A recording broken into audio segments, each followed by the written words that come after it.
Hello, everyone, and welcome to the 2025 America's Summit Grand Finals. My name is Evan, and I have two fantastic co-hosts with me. First off, the winner of the 2024 America's Summit and captain of Team Tiers, Topa V. How's it going, Topa? It's going great, Evan. I'm super thrilled to be here. Couldn't make it as a team competing here, but just as excited to be on this side of the table here today. We're glad to have you here. And of course, last but not least, it's SeanB. What's up, Sean? Hi guys, I'm back here once again, but this time I got two amazing co-hosts to watch and cast this America Summit final with me. It's going to be very, very exciting. Yeah, this is a big one, guys. Everything is on the table here. We got $7,500 up for first place today, and we have two teams ready to duke it out. We got GLHF and True Dolphins here today. So this is a big moment for these players, Topa. So tell me, speaking as a player and a team captain, how was your experience in the summit? I mean, my experience was great. This new team format was super, super exciting to play in, and just see like the teamwork. It had a whole nother layer to RTA that we haven't seen before, and just the cooperative aspect. That was super fun, Evan. Yeah, and that's actually something that we were talking about last week, Sean. Those layers of strategy, which are back again. In fact, both teams still have an Angelmon. You want to tell folks more about the structure of the summit this year? So if this is the first time you guys are watching the summit, then in short, both teams are choosing their player as if they're choosing a monster for RTA, and there'll be 5 different players for each team, and each one of them will be fighting in the best of 5. So it's going to be a very intense battle since the very first match, because if you win early on, you get crazy momentum in the America Summit. So it's going to be very exciting. I think last week we got the third place match ended in 3 rounds. So today, it could happen the same way, so it can be very intense in the very first couple matches. Yeah, that's true. For folks at home, you're not going to want to blink through those opening matches, because just like last week, there is the potential for, like Sean mentioned, a 3-match tournament here. We have a full potential of 5, but if the first 3 are a 3-0, then that means that mathematically speaking, there aren't enough points available to get a majority after that. We'll go in more detail as we make it to the pick ban phase of the bracket. Here we go, guys. Our first team today, True Dolphins, who had a bye last week. So what's the experience like playing up against True Dolphins, Topa? That was a surprisingly really, really strong team that Mendieta got there. He was in the 3rd position in the draft, so he was kind of in the middle, being able to just pick out very, very strong opponents, and they dominated their way through the round robin, ending over 10 points above any other team. But another team that is definitely not to be scoffed at is GLHF here, Evan. Yeah, definitely. GLHF had kind of a rocky start, right, Sean? But they really turned it around in the last couple weeks. Yeah, because that team was rumored to be the easy champion because they have so many strong players, but even at the very first round, they struggled really badly. And it was not an easy ride for them any week at all. So they fought their way here, they earned every single point, and today we're witnessing the final between True Dolphin and GLHF. This is the showdown. We finally have arrived at the Champions Peak. Let's listen in to see what these players are talking about. My first pick is Amod.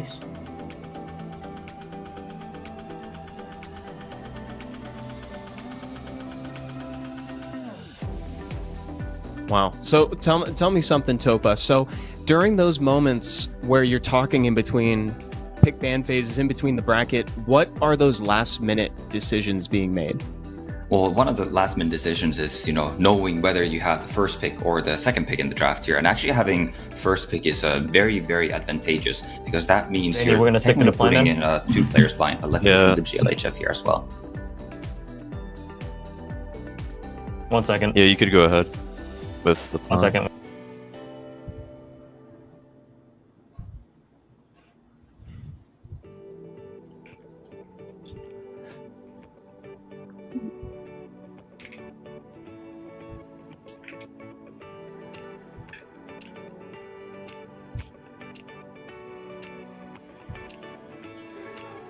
All right, so lock it in, Vinnie. Yeah, that's fine. All right, Jesse. We'll do Pac-Man and Vinnie. So Topa, you were saying that first pick is advantageous then because you get more information? Yes, that is true. As you know, we can see Amadeus was placed in blind here, so he's not going to know his opponent. But the next player now that obviously is going against Vinnie will be knowing that they are going against Vinnie, and that's the case for 3 of them. While they only have to put in 2 players blind here. David, ¿estás bien It's a con really good Vinnie? point. Ves tú. Seguro. Sí, sí desmotivado. I'm not sure. My second pick is me. And here, Big B. And so, Sean, we've talked about this repeatedly now, but I feel it's worth mentioning again. Vinnie has had an incredible streak in this tournament. Yeah, Vinnie is probably one of the strongest and also the most consistent in performance in this entire tournament, and it's going to be quite a challenge for Mendieta to face this final boss here in the final round. Need a minute. And Topa, to you, so in terms of those opening 3 matches, we can answer this after we get out of the call here, but I want to hear the thought process behind those first 3. Do you intentionally put your strongest players in there to try to get those quick matches out of the way? Well, historically, we've seen Truewell place, Vinnie, Badowney, and himself in like the first 3 matches, and last week, that was enough to already take down our entire team. But we saw Mendieta opening with, his last pick of Amadeus here. So Truewell also arguably putting, they're all very strong players, but arguably putting his weakest player in Pac-Man John against that. So that is the last pick for both teams there. But now, in the middle there, Big V against Ladrillo, that is definitely a match to watch out for. That is absolutely. There have been a few matchups lately in the last few weeks that seem like SWC matchups, and that's exactly what we're getting today. Let's listen in as they keep making these decisions. My 4th pick is Davey. 5 pick is Sets. All right. All-star lineup.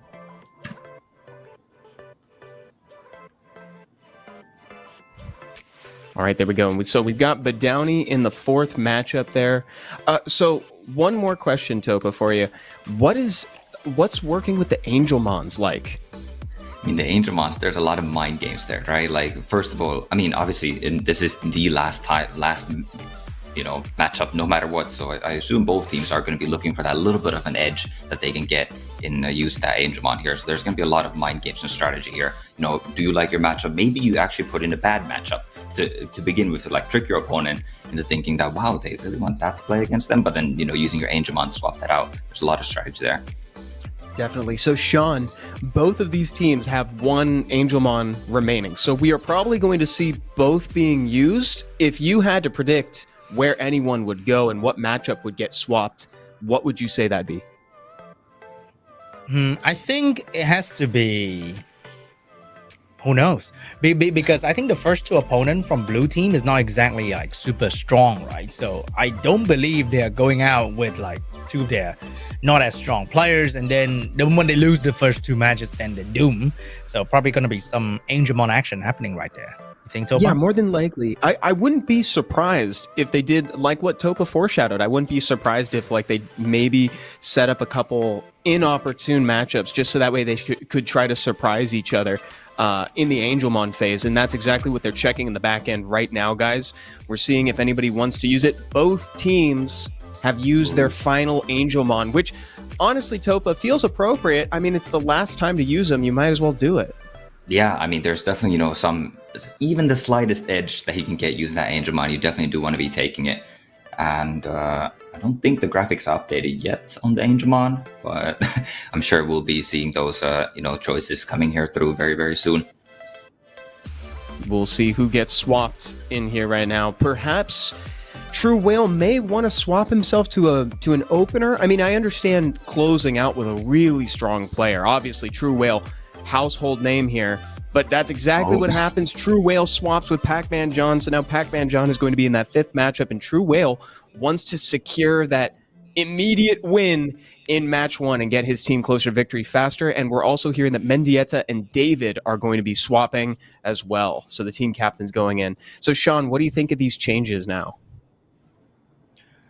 I think the first match, Trueworld started in match 5, right? So he definitely want to go up there and secure the win pretty much immediately for his team right there. And they immediately swap out Mendieta to match 4 and put out David, which arguably is also one of the strongest player on the red team as well. So definitely gonna have a fun match to start with, because I can't wait to see what Amod is gonna bring to against Trueworld. It's gonna be a fun discussion right there. That's incredible, and I want to shout out to chat. We're not referencing too much, but just know we've got you open. And I saw Amod is actually in chat right now. Said, "Hey, I'm top 5 on my team." What's going on, Amo? Good luck out there. Good luck to all players. And so Topa, now that you've been in so many different brackets throughout the course of the America Summit this year, what matchup do you have your eye on? I mean, I said it, I guess, right as it was brought up, but that middle match right there against Big V and Ladrillo, that's the one match that didn't actually change with these Angelmons here too. And, you know, that's also the first round pick for both teams that are facing off there. So I think that might be the deciding factor here, you know, right in the middle of the entire tournament. Yeah, that's the juncture. That is definitely like the highest stakes match for everyone. Right, Sean? Because last week we were in that situation. We talked about it at the top of the show, but we only got 3 matches last week. Yeah, because I think if match 3 went the other way, we could have way more matches at the end. But I think the first 3 are just really important, because you win early, then you win the whole thing. You don't have to play the last 2 matches. And you also kind of flex on your opponent like, it was easy, bro. It's 3-0. Exactly. Yeah, so we'll see how these players have adjusted. They've had a week to kind of mend their strategy to go up against True Dolphins in terms of GLHF, and True Dolphins have prepared for them accordingly. I'm excited to see what surprises they have in store for us, because again, chat, this is the one. This is the finals, the Champions Peak of the 2025 Americas Summit. We're just about to go into the first matchup here.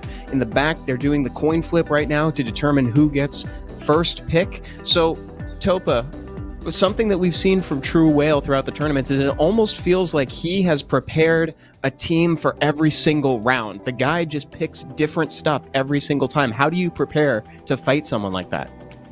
You know, you almost have to prepare the same way. You gotta have a wide range of monsters runed up, and that's gonna be really difficult to match, you know, True Whale's immense monster and rune depth, but we'll see how Amod fares against him here.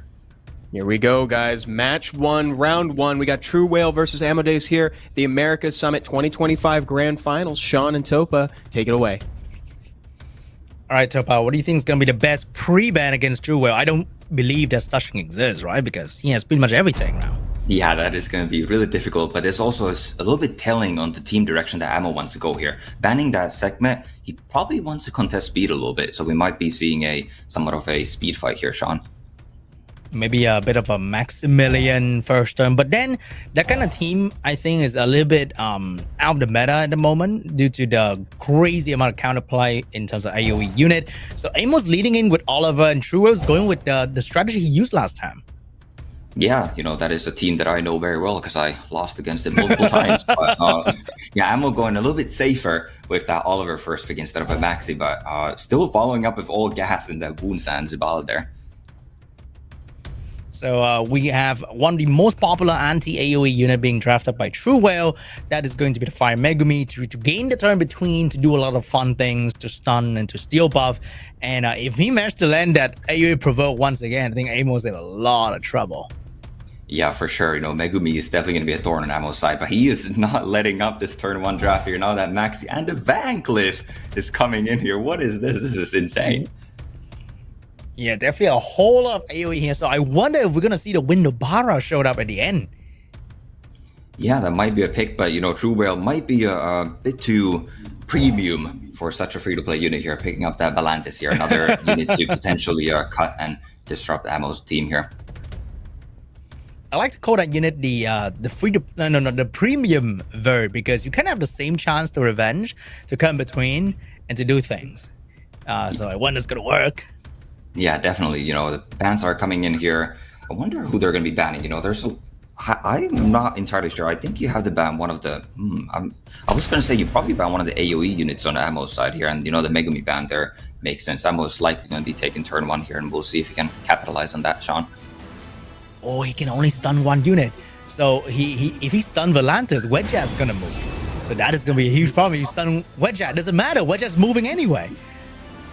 Yeah, he might be able to mess up some speed tunings here if he gets rid of certain immunities here and not the others. But Volantis also getting that revenge there and looking to take over this battle.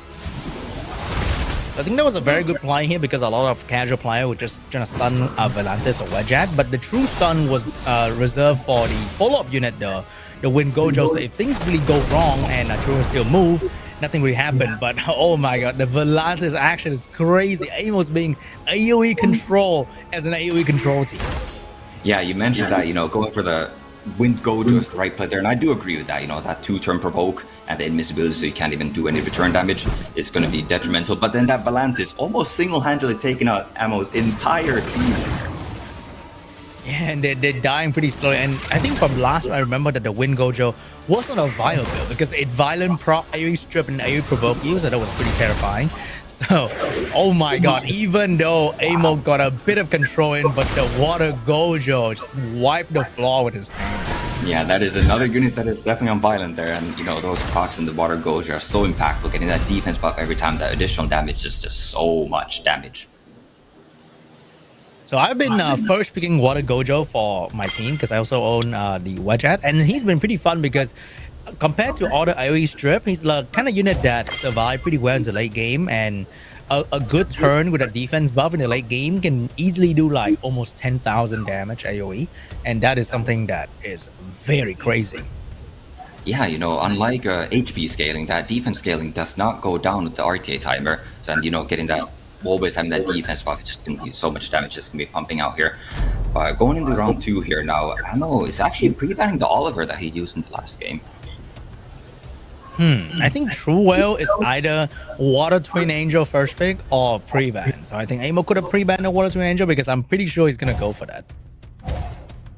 But opting to go for that Water Gojo, really liking that unit, even though there's not going to be an Oliver. We know that Water Gojo not being able to have its attack bar reduced is a very, very good unit against the Oliver. Wow, True Whale is going back in with the same draft, but adding the segment this time around to potentially counter the turn 1 unit from Amo. So with Dao Zibala, I feel like the team kind of get broken down because what are the other high base speed beside Triton? And nobody want to play with Triton, right? Yeah, especially wanting to see those 2 fire units coming out there from True Whale's side. But yeah, I'm pretty surprised to see that Ammo is still, just following up with this all speed draft here. Now maybe slowing it down a lot actually. Oh, Amo's going with very bruiser heavy second draft here, but we have the newest face in the Oblivion Town, which is Irene, who can ignore all of that and just eat up the horse, and he's also going in with another bruiser unit, which is hard countered by the horse though. I wonder why. Yeah, taking the Zeratul there is maybe is a very no Zeratul.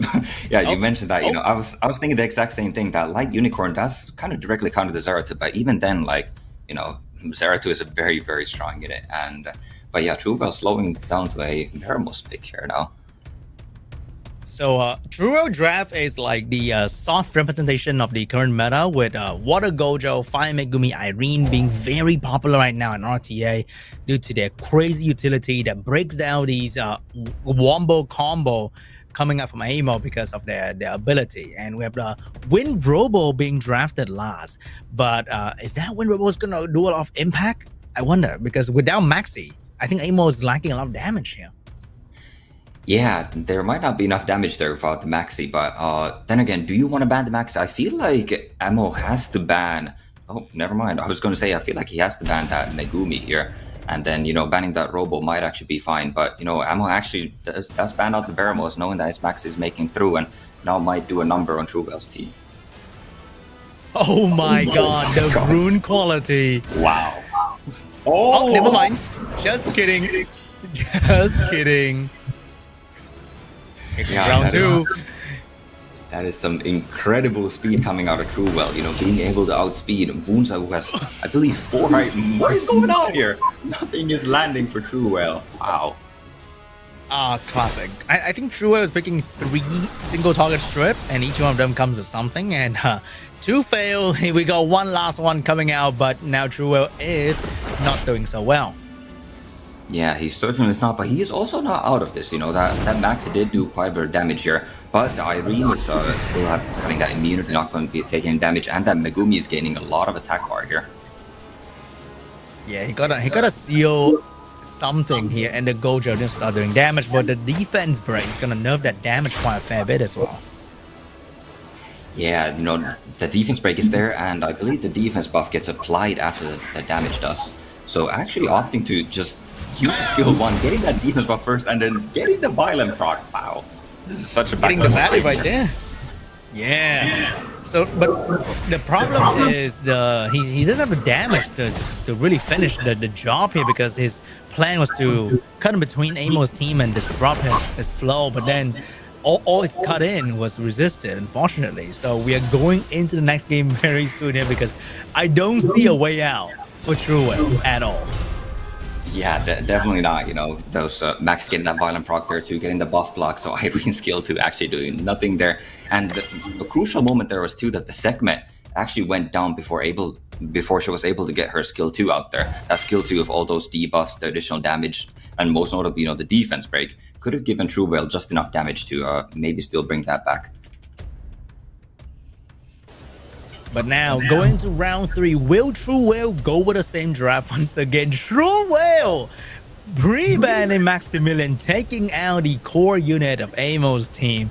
Meanwhile, Amod's going to take out a segment, even though segment didn't really do anything in the previous round.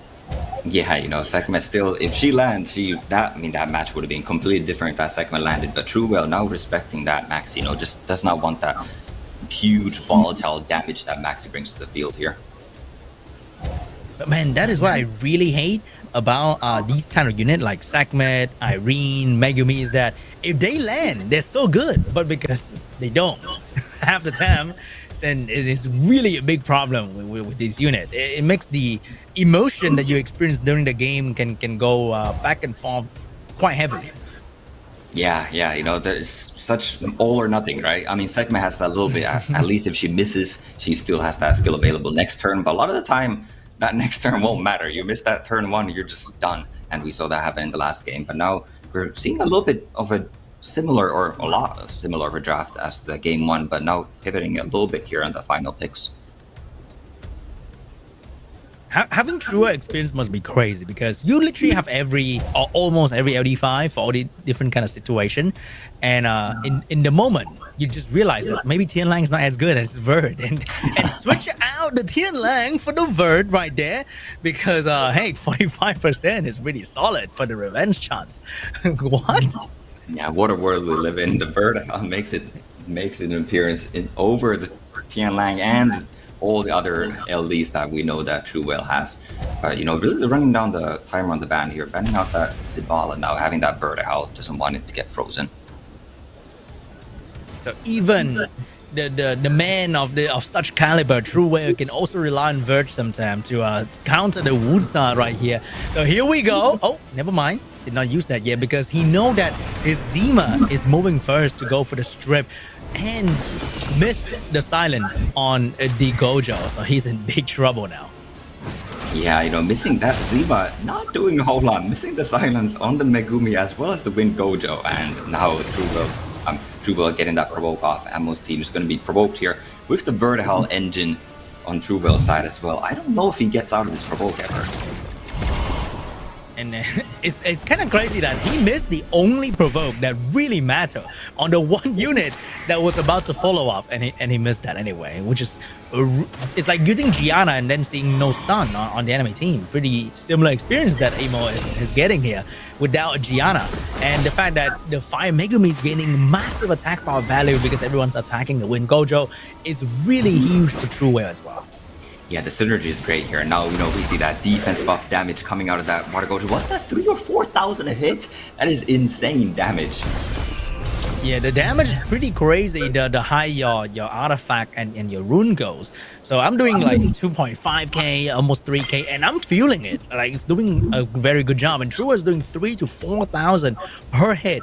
And remember, what a Gojo doesn't lose attack bar, he gain attack bar all the time as well. So he just move a whole lot and do a crazy amount of damage. And he's one of the water unit that can be picked early and doesn't get countered by Juno a whole lot, which is a very, very good thing for water strippers. Yeah, we've seen, Juno falling a little bit out of meta for that exact reason too. Not very many Junos are seeing play in this tournament. That Water Gojo single-handedly just, shutting it down, not having any debuffs on that skill too, and then, just doing 10,000 AoE damage just like that. Juno can't keep up.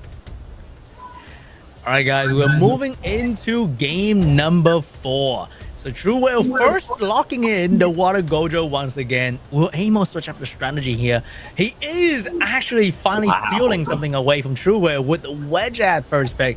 But Wedge is the unit that you kind of have to rune for it. Wow. Oh my god! You kind of have to rune for it, and he did right here. Yeah, Amod really did his homework, and we see that chuckle coming out of True Whale as well. I was not expecting this. Amod actually just taking potentially the second and third pick from True Whale, and now True Whale is I'm thinking here, what do I do here? But you know what? He has more LDs, no problem. Gianna is coming out to play. It feels like Amod a final trump card here, that because he didn't do that in the first 3 matches where he could steal unit, but his back is behind against the wall right now. So he gotta whip out, I'm gonna steal your unit this time around, but True Whale have more unit for you to steal from. He's locking in the Ciara, he got his segment as well.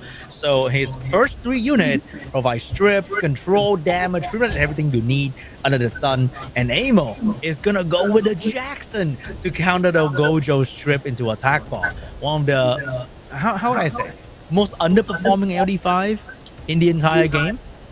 Yeah, Jackson on paper, it seems really good on paper, getting that attack bar every time your opponent reduces your attack bar or multiplying the attack bar effect that you gain anyways. But like in practice, it just always seems to somewhat fall short. But another interesting interaction is we saw how insanely fast True Whale's segment was. And segment did get that recent buff where she actually reduced attack bar on the skill 3. So segment goes first, reduces attack bar. Jackson passive actually might kick in and make Amod's team cut. So it is one of the rare moments where Jackson is the perfect unit for Amod's team. It boosts the attack bar of the Wedgehead and enough all the attack bar stuff that True Whale is doing, and gave attack bar to the team as well, because True Whale has those mini attack bar pushback moment in his Ciara, Sekhmet, Gojo, Tianlang. But the Jackson is gonna stay and the Aya is gonna stay. True Whale having no healing. If he accidentally miss bomb on the Aya and not kill it, it's gonna be bad. Yeah, I was surprised to see that Aya is getting let through here. I thought for sure not having any heals and segment missing again. Oh no. The good classic segment moment here, guys. We have all been here before. Yeah, Amod's team is seemingly immune to segment. Segment this time does get the steal on the immunity as well as attack production. And that attack production was just enough to actually desync Amod's team a little bit here. We see that Aya moving in front of the Gojo now, so not able to provoke after the Gojo going for the skill 3 instead of the buff remove. That is strange. He only want to control the Ciara because I think Ciara is the only unit that can kill Aya, because everyone else is just giving her free damage, and it is kind of working unless this Ciara has something to say about it. Oh, free bar. Yeah, it is working a little bit, but then again, not really. Gojo actually missing that one provoke that he could be getting there on that Ciara, but True Whale, noticing that as well, that the Aya is the big threat here and putting that bomb on it right away. Now might be able to kill the Aya with skill 1 here, and it does. That's huge. Wow, 2,000 per hit, still very, very solid damage coming out from Gianna. But Aya is one of those units that makes every game so intense, because even though you feel like you're winning, you're so close to dying. It feels very scary. If one thing go wrong, then Amod could have won the ground right here. But True Whale destroyed the biggest counter to AoE debuff with an AoE debuff team and completely take round 1 for himself, for his team as well. It's a strong start for GLHF there. That is exactly what they need in the beginning. GLHF really needed that first match, and True Whale's the one to secure it. Great job on Amod to take that one round away from him, though, Sean. Yeah, not too bad. And I'm glad to see that True Whale's also having a lot of fun with the draft, because he did not go like full tryhard sweat mode and change his draft. He was enjoying himself with the Gojo, and he's going to do that in the final as well, which is amazing to see. That's really cool that it's like, it's been tried and tested. He's enjoying it. He's having fun. What do you think of that comp there, Topa? Like, what did you think playing up against it last week? Yeah, I mean, it felt really, really challenging. Amod did better than I did last week, and that is something that I do also want to highlight here is that, even though you lose, getting that 1 point is huge, because at the end of the day, we are playing 4 points. That is what is going to be deciding the winner here today. It doesn't matter if you win 3 games or 3 sets against your opponent's 2, but if the opponent gets more points, they're still going to be winning. So that 1 point is monumental here. Yeah, well said. It's like getting that 1 point can sometimes offer your team the protection they need in the tournament to follow. We missed it just a second ago, but I remember there was a point in round 2 where True Whale stunned the Oliver on Amadeus' side, and oh my god, his reaction was priceless. I think that's one of my favorite parts of having the live cam, is seeing the impact of that. I think he reeled in such a way that I would have done so too. If True Whale stunned me like that when I needed an Oliver, I would have been so disappointed. So the first match is behind us, and looking ahead, we got David versus Vinnie coming up next, Sean. So what are you expecting from this game? Oh, this is going to be a tough one here for both players, but I think Vinnie has been performing very, very consistently throughout the entire America Summit, and I believe he's going to bring the same performance today as well, where it mattered the most. So it's going to be a very tough fight for his opponent, and unlike True Whale, he doesn't run like a crazy specific team like last time, so it's going to be a bit harder to draft against him as well. Yeah, speaking of which, Topa, in doing homework for fighting up against these players, what did you guys prepare for specifically David and Vinnie? David on the ladder, he's very, very high ranked on the ladder, as we see by that best ranking there, 17th. But he's also somewhat reliant on a few LDs, just like Tian Lang, Laura, that like Gojo, that actually both of them share, and Vinnie opting to pre-ban it in this game here as well. Nice, well said. Here we go, everybody. David versus Vinnie, match number 2 at the finals for the America Summit in 2025. Sean and Topa, take it away again. All right, we're starting off with the same Oliver draft once again. Oliver being one of the most popular unit for RT at the moment after many, many bans. It's not even like he's avoiding the nerf in the balance patch. He's been nerfed like twice or 3 times now. Still one of the most popular RT unit in the game. And over there, we have the anti-attack by control. We have a fire unit getting picked up by Vinnie as well, because fire is arguably a decent choice against Oliver. Yeah, you said it. Oliver, even though numerous nerfs still just persist at the top of the RTA meta here. But in response to that, we have that Water Gojo that did so much work for True Whale as well. And it is such a good monster into that Oliver here as well. But David, going to his Laura here as well as a Miles to try to get that true damage in here. Yeah, we're kind of seeing a resurgence of Oliver, Miles, Rakuni a little bit in the meta, because Miles getting stronger, Oliver still really, really good. And with the meta being low damage, a lot of single target control, I think the Rakuni is coming back a lot and being very useful for the casual RTA player audience as well. Definitely, and Vinnie responding to that Miles, with a heavy wind damage dealer in CR here, as well as picking up a speed lead of his own to try and contest the speed a little bit here. But David is going, David wants that first turn. He's going for that first turn, picking up a Tetsuya also for that 28 speed lead and a super high base speed Water Monkey. So I think David's probably going to go turn 1 here. And the ban probably going to be on the Juno. And after he get that turn 1, if he locks in the control, I think David might take this match home, unless Vinnie has some surprise violent prow for us. Yeah, Vinnie, recognizing that turn 1 is a lost cause and just opting for a little bit of turn 2 play in that Juno there.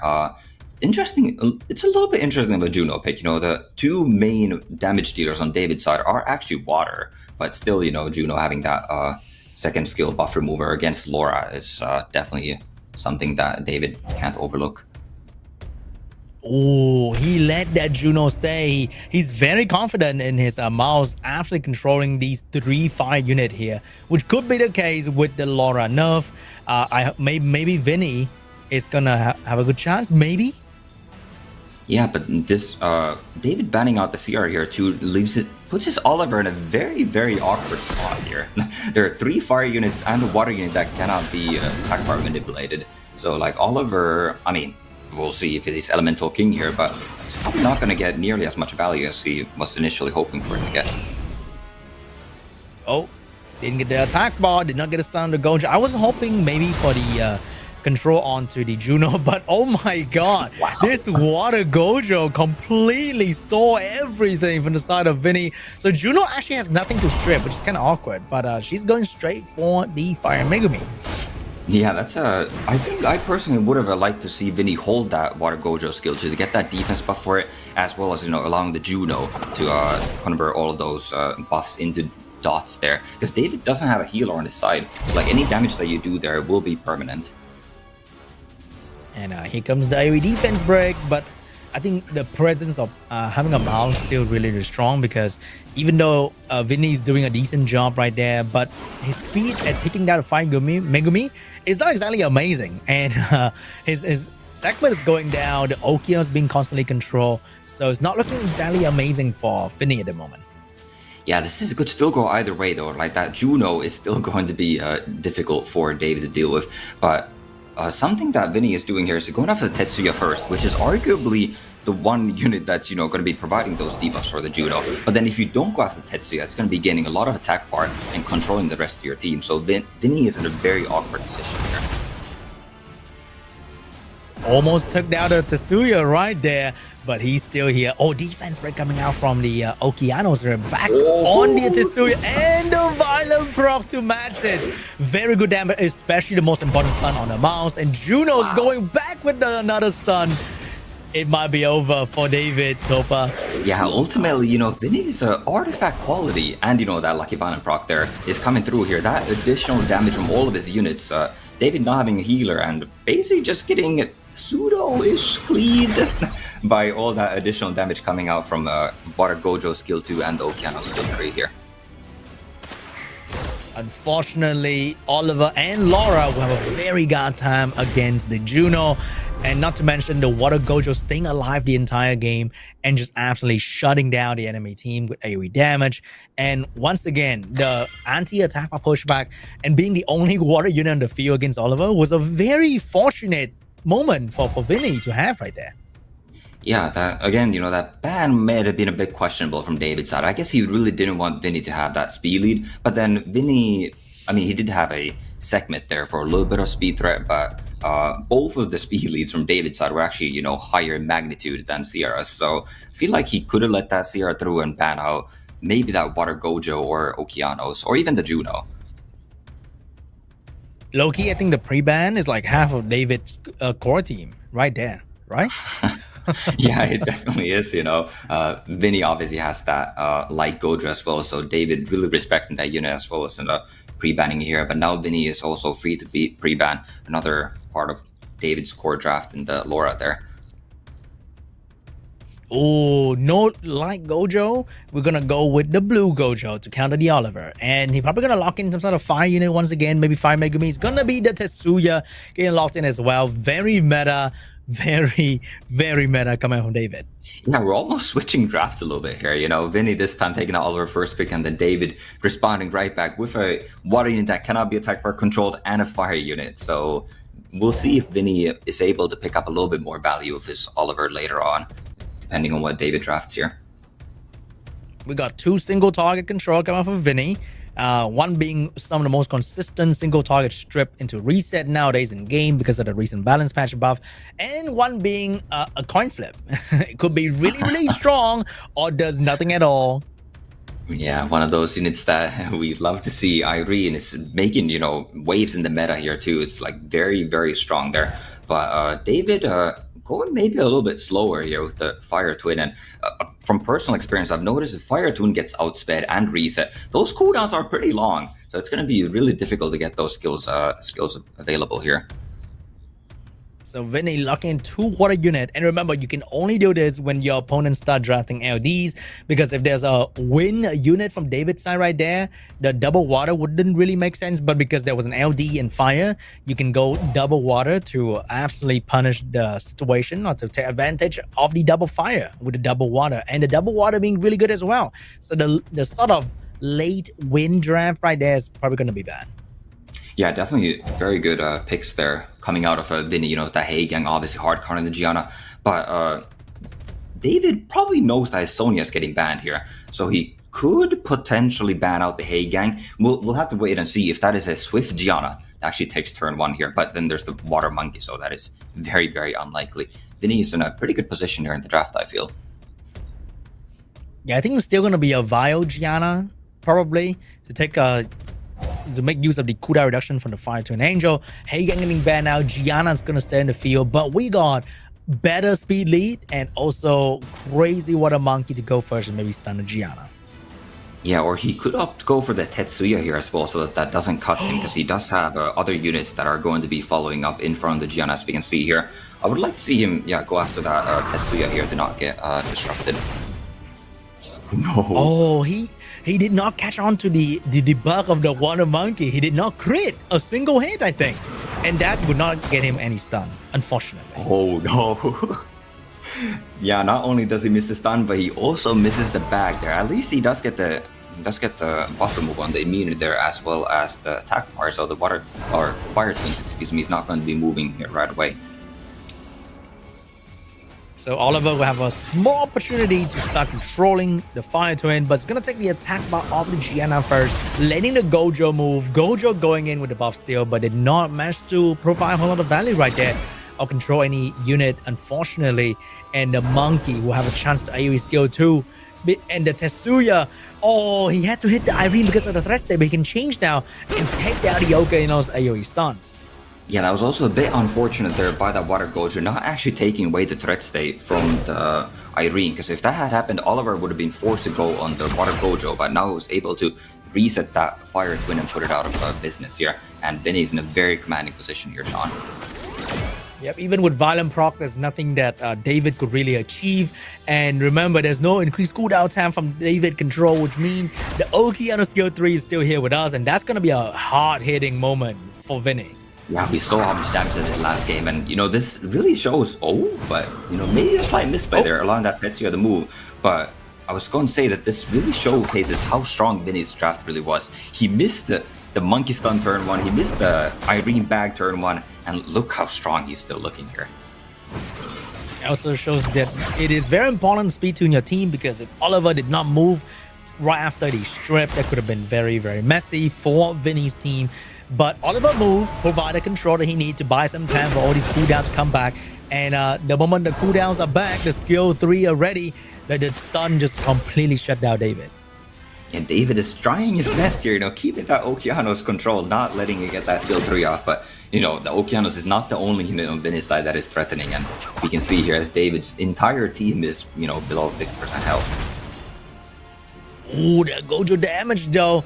But, not enough to bring the Okeanos. And the Monkey have a chance to go for the big damage as well, taking down the Gojo with a skill 3. And Gianna, no skill available. Fire Twin, no skill available.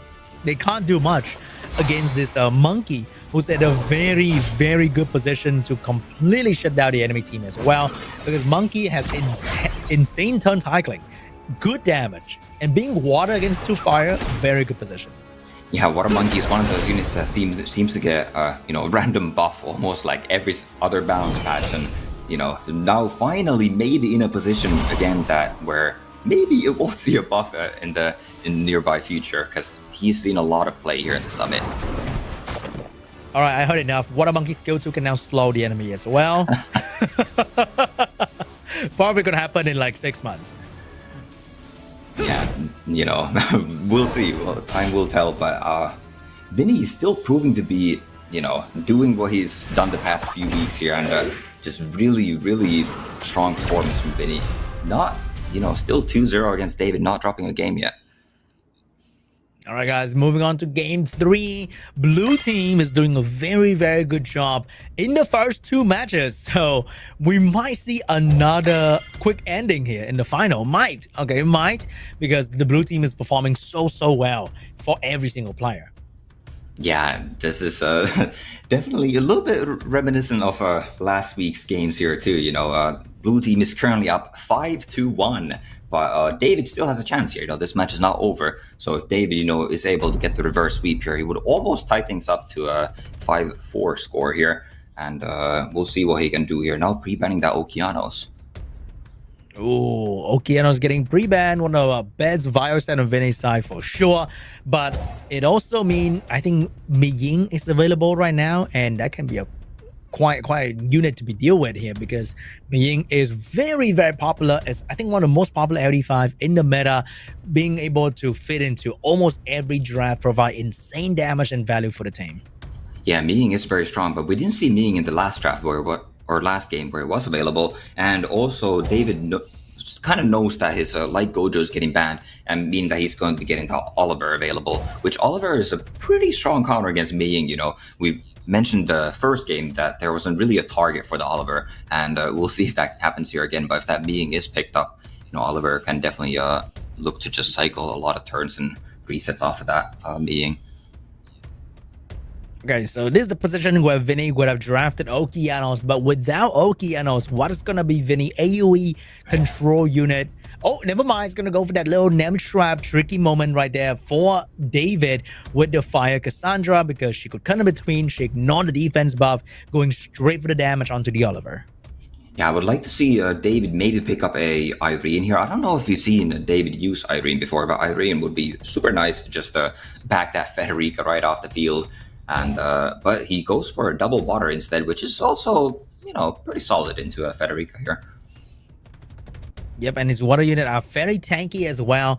And Vinnie, seeing the double water, immediately lock in the wind unit to force the ban on Leo, because Leo is definitely going to be destroying the mouse damage, ignoring all that slow debuff, being a very solid last pick here. But decide to go for the Ethna with only 1 speed lead though. I wonder if that's a good play. Yeah, I think I would have preferred the Leo. I think Leo for sure gets banned since there's a Miles on the field as well. But Efna, as you mentioned, there's only 1 speed in the CR. And, if CR gets banned out, David is definitely going to be going first. And Efna is a lot, typically a lot squishier of a unit than Leo as well. So that Efna might not be long for this world. All right, guys, here we go. Let's see what's going to be the ban here. Is it going to be the Ciara ban? It is going to be the Ciara ban. It's going to be the She-Hulk ban right there. So David has the best speed lead situation. We just don't know whether the Laura can actually get turn 1, but we know for sure that Water Sky Surfer is surfing turn 1 for sure. For sure.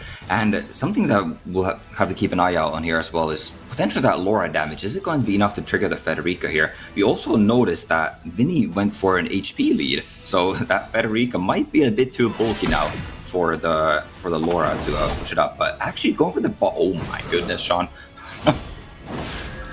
It is the one of those the enemy via unit outsped my Swift, haha. And it did trigger the Federica, but the Federica could not finish off the Oliver. Gotta use the Ethna turn to finish off the Oliver right here.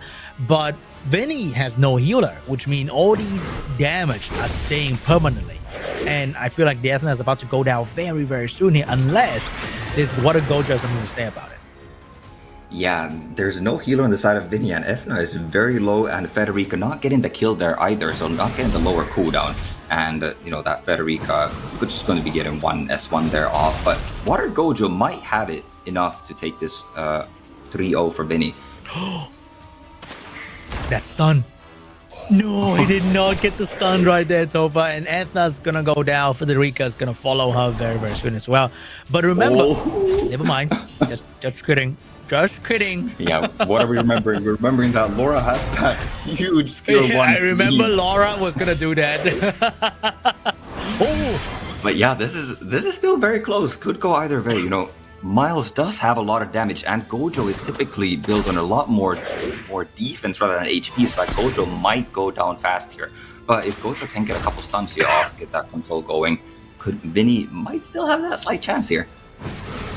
that's gonna all rely on the Gojo skill one if he wants to win the game, because he's gonna stun the enemy. But before that, he's getting a lot of damage in coming out from the Chandra, from the mouse. And here goes, oh my god, that stun on the Gojo's face. That end the game right there. David will get one game against Vinnie. But it doesn't mean David has come back fully just yet, because Vinny's still got another chance to beat him early on right here. Yeah, you know, that 1 point is important. That might, again, make the difference. But, you know, furthermore, he has another opponent or another opportunity here to gain more points for his team that they desperately need, you know, still being quite a few points behind here. But once again, here's the moment where he can pre-ban Laura, which I felt was the hard carry for David in the previous round. Yeah, I wonder if Light Gojo is the ban. You know, yeah, David actually deviates from that now. Letting Vinnie get that Light Gojo, that then opens up maybe some opportunities for David to get that Laura, to get the Oliver once again. And maybe, you know, Oliver Water Gojo to take away the counter as well. I like how the pre-ban kind of evolved a little bit from David. We went from pre-banning the LD5 that are just generally strong to pre-banning the key strategy of what Vinny's doing. Oh, Vinny's gonna pick up the Light Gojo here since not pre-banned this time around. Yeah, that's always super interesting to see these matches. You know, you tend to go with those safe LD pre-bans first, and then once you know, especially these best of fives, you see quite a few matches that your opponent does, and then you can adapt a little bit. Maybe, you know, realize that, Vinny is obviously not relying on his LDs, and, you know, can utilize those fire units and, you know, fire reset units, Okeanos and Segment very well, that now David is choosing the pre-ban. All right, we got the Oliver Mouse. First pick come out from David. Very, very classic right here. But without Laura, I wonder what's going to be the mid pick here to really provide the value for the Oliver and the Mouse. Is he going to go for more single target control? Or is he going to go for some AoE plus a healer? Yeah, I really expected David to take away the Water Gojo from Vinny. We've seen how much, you know, Vinny has prioritized that Water Gojo. But, you know, the Miles, we also saw last game how much work it put in against that Water Gojo. But now David's, it's a little bit of a predicament here. Let's go for that Gianna and the Hey Gang, taking the counter away. So on paper, the Gojos are kind of soft counter Hey Gang with a strip and attack with pushback, but being very inconsistent at doing both at the same time. Hey Gang is still a very solid counter into the strip of the Gojo. And we have the anti-Gianna coming out from Vinny with the Miying, and we might see another one coming out in the last pick as well. And the ban is probably going to be on the Oliver. Yeah, I definitely like that from Vinny's side here, you know, banning that Oliver. But David does have last pick. I'm not sure what David can really pick here. That would be so threatening to Vinny, but that Sonya might just be it. Could be. But then, if Sonya doesn't get turn one, it could be troublesome as well, because she won't be that much faster than Ethna, and she can't really... Or she may one-shot Miying, actually. But then she probably won't touch the other two unit if you ban out the both speed lead. Yeah, you know, Vinny probably is still going to be banning out the Oliver, and David with that Sonya last pick has to ban out a Vinny speed lead. And, you know, Vinny, Ethna does have the same base speed as Sonya. They're both 119. That Ethna might be taking turn one. Yep, because building an Ethna probably a little bit easier compared to building a Sonya, because you don't have to hit that crazy attack threshold. So first turn might belong to Vinny, but can David survive? Because, oh my god, the Miying after Sonya going down is going to be unstoppable. Oh no, there's no will. It's over. Yeah, that is, you know, the Sonya looked like a scary pick, but did not have the room call to back it up. I wonder if that's homework from Vinny's part. Maybe he saw in previous games that David's Sonya is not on will there, and, you know, therefore is able to sled it through, and also not on Nemesis. You know, if it was Nemesis, they might have cut the Ethna skill too and could have been trouble. But right now, you know, it's a 4v3 with a very healthy and nice looking Panda on Vinny's side. Oh, no follow-up stun coming out from the Hey Gang right there, which means Panda is going to be able to move. If he Violent Pro right here, he get the passive right back ready. And we might be able to witness a funny moment where Okeanos pass back the stun. Oh my god, the violence, the damage, everything happened according to Vinny. Yeah, not taking that gamble, passing that bomb back, but, you know, just pumping in that damage. And I mean, Miying just takes the game from here, right? There's just no chance. And David knows it, and he takes it 3-1. Wow.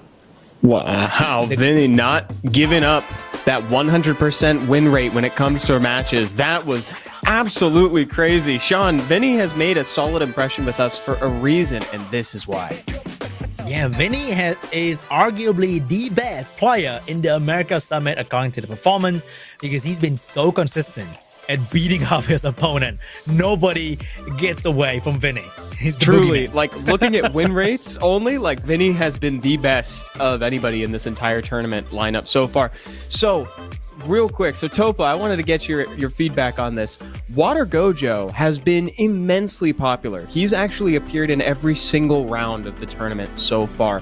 What makes that unit so good right now?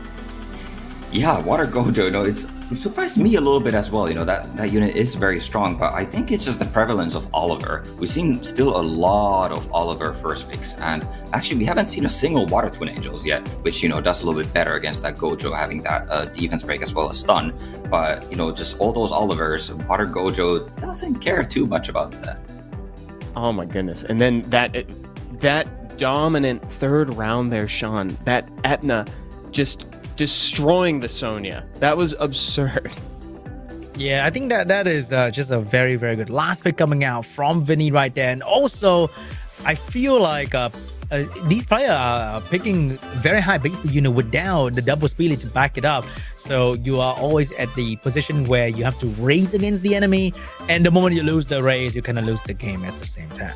Yeah, absolutely. I mean, we saw a lot of confidence with that Etna. Vinnie knew that he was going to outspeed the Sonya, and odds were on his side, right? You mentioned it in game. It's like a Sonya's harder to ruin because it's like it needs more stats than Etna does necessarily. And speaking of needing more things, I need more scrolls, and I know you do too, chat. We got the Summit Final at the bottom there. That's a coupon code today. 5 mystical scrolls and 200k mana for you to summon them. Look at that. I hope you get something cool.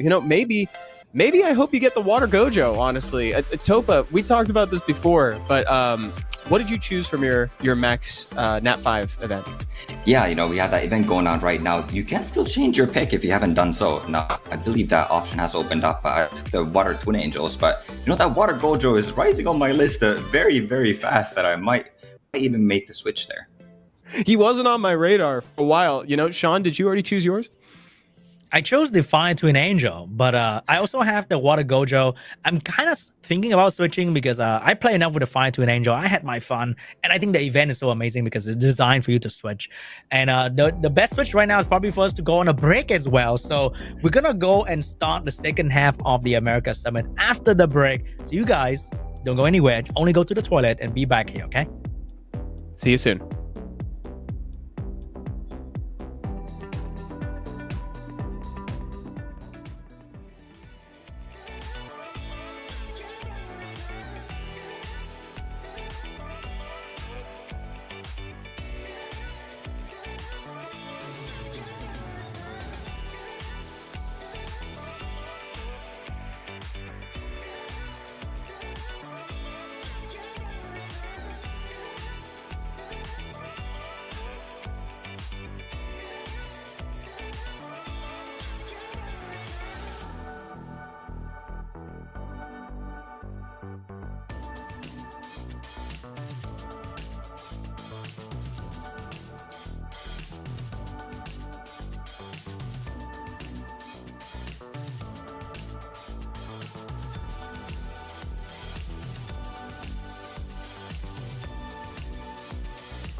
Hello, everyone, and welcome back to the 2025 America's Summit Grand Finals. My name is Evan, and I'm here again with Topa and Sean. So, Topa, how have you liked the game so far, man? They've been intense, you know. They've been a little bit one-sided, maybe, in 3-1, but it's still not over by any means, you know. Team True Dolphins can still definitely come back here, and we got a big match coming up here next. That's true, and it won't take a lot for them to come back and keep their run in the tournament going. Sean, what are your thoughts going into the last matches of the Summit today? I think it's going to be very intense in the upcoming matches for one side right there, because the other side, they are having a lot of fun because they are winning. They're leading so much. And if the next round become a 3-0 for the blue team, for True Whale's team, it might be over. But it won't be an easy 3-0 for Ladrillo because he is fighting the biggest of V on the other side.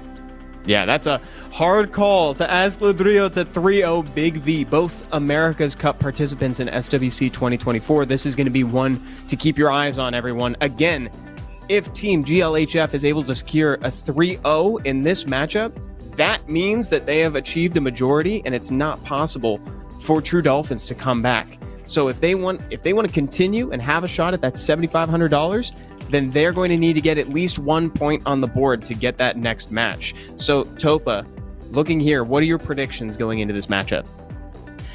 You know, Ladrillo has been kind of underperforming in the round robin. That, you know, maybe a big reason why True Whale's team was so low ranked on the leaderboard, you know, going into like the final week as well. So I do favor Big V here a little bit, but we'll see right now as we get in the game.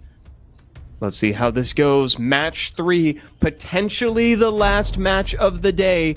If Team GLHF is able to secure a 3-0, will True Dolphins be able to hold on? We're about to find out. Sean and Topa, take it away for round 1. All right, it's kind of funny that they both are using a picture for this, and they kind of look similar to us. Just want to point out, it looks kind of funny. But anyway, speaking of Water Twin Angel, from Topa comments earlier, we are finally seeing the Water Twin Angel, but over there, they are drafting so fast. We got the Twin Angel, we got the Oracle, we got the Begin to counter Oracle, and we have the Dark Nezuko locked in the last pick right there, Topa. Oh my god, the drafting is so fast. Yeah, what is going on here? This is way too fast for us to comment on. I would like to see maybe a triple Twin Angel against triple Oracle. It's actually, we see a Praha on Big V's side that we don't see so much these days, but I mean, in this matchup, when there's no wind units on the side of Ladrillo, might be a very, very strong unit. You know, a lot of these teams have been like 0 to, you know, very maybe one healer at most. So Pra is also providing that sustain that might be crucial here.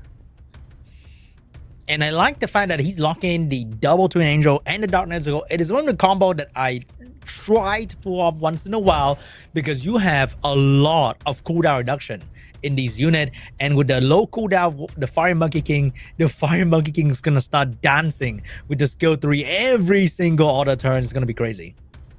Yeah, you know, the players finally slowing down a little bit in the ban. They're taking, you know, that time to make sure they get the best pans in, and Ladrillo banning out the speed leader from Big V's side, definitely going to be taking that turn 1 with that probably super fast water monkey, but Josephine is likely going to cut right in after.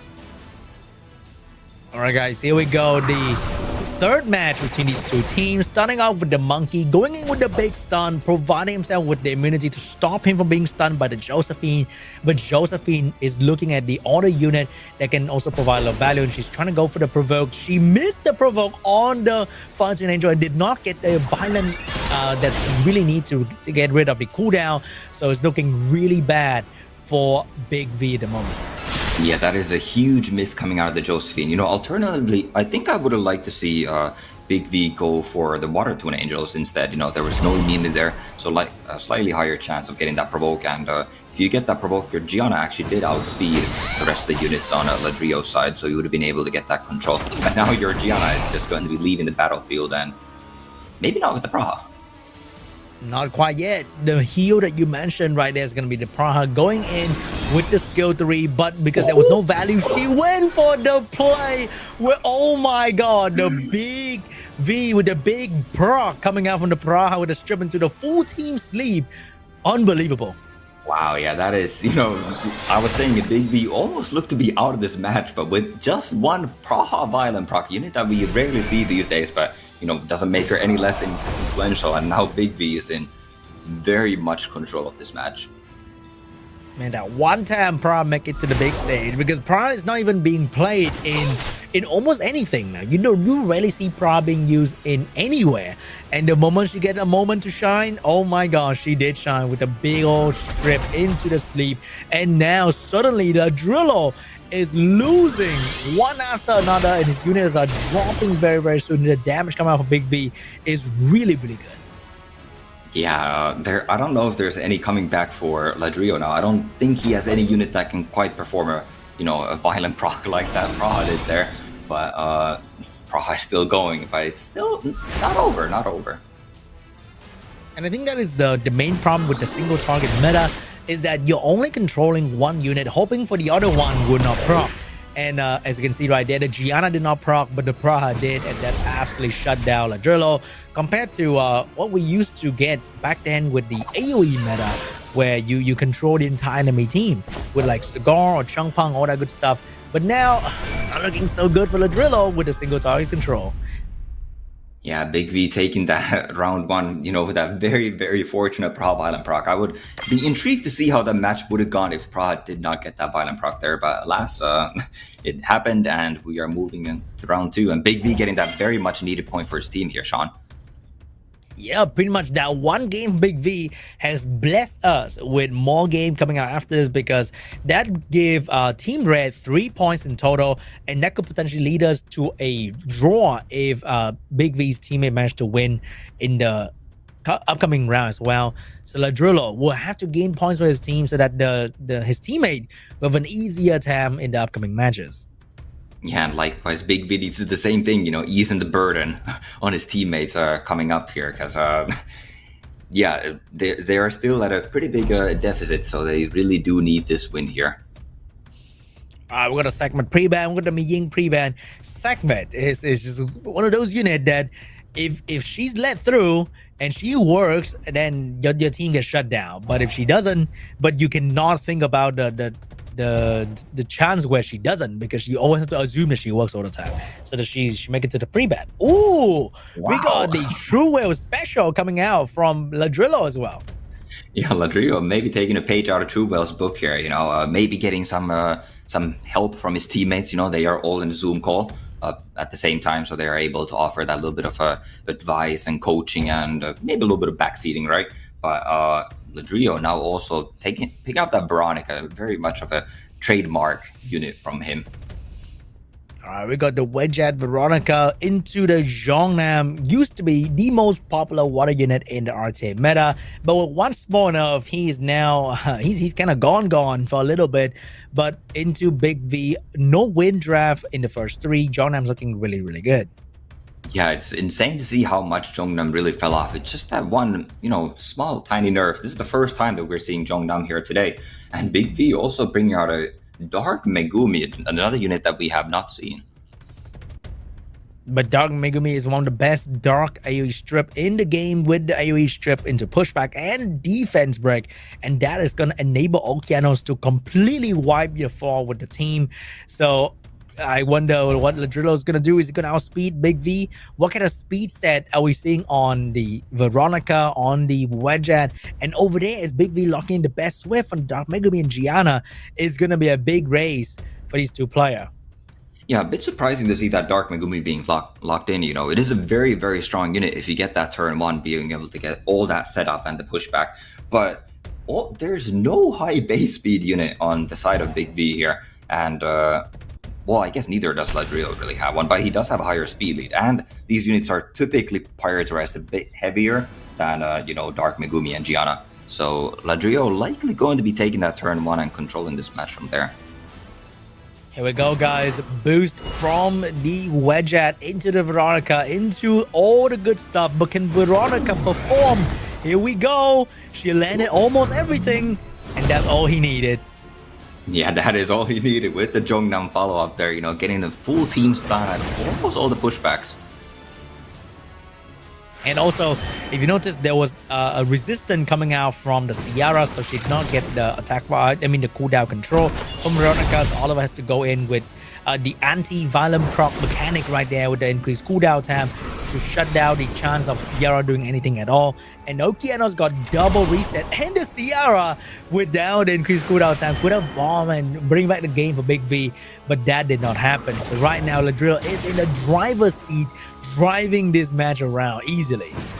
Definitely, very well spotted by Ladrillo there. There's a lot going on with that Veronica skill 3, but did notice that the Ciara indeed did not get reset, and then, patching that hole with the Oliver, and very much in control of this game. There is no proc on the side of Big V in this match to heal him up, and maybe I guess he wouldn't need a clutch violent proc here to do that, but yeah, no heals and team all below half health really after those dots take off the Chandra, and meanwhile Ladrillo's team is still at full HP. This match really just came down to Ladrillo having that higher speed, getting that turn 1, and having enough control to take advantage of it as well. And GG, Ladrillo taking game 2 with the first turn, being able to outspeed, completely control Big V right there. Unfortunately for Big V, he didn't pick a single unit with any passive that could give him the edge against the AoE control coming from Ladrillo, because we, in casual RTA, we were fully expecting some sort of Juno, Aya, Josephine, Fire Megumi, Rakuni, like even Ragdoll to come out at some point, but there was none of that. So Big V got completely control.